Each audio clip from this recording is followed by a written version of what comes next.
Bilang bahagi ng patuloy na pagpapaigting ng ugnayan ng Philippine National Police sa komunidad, nagsagawa ang Masbate Police Provincial Office ng isang makabuluhang outreach activity na naghatid ng iba't ibang libreng serbisyo para sa mga residente.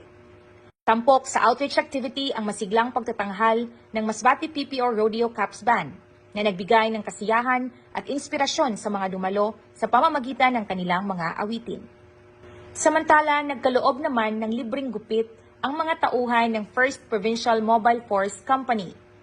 Bilang bahagi rin ng programa, namahagi ang Masbate City Police Station ng libreng lugaw na nagsilbing simpleng handog ng pagmamalasakit at pagkalinga sa mga mamamayang nakiisa sa aktibidad.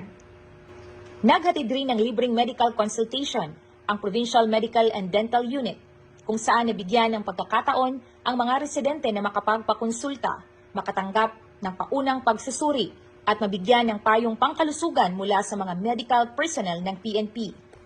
Sa pamamagitan ng mga programang tulad nito, muling ipinakikita ng Masbate Police Provincial Office na ang tunay na serbisyo ay hindi lamang nasusukat sa pagpapatupad ng batas, kundi maging sa taus-pusong paglingap at pakikipagkaisa sa bawat mamamayan.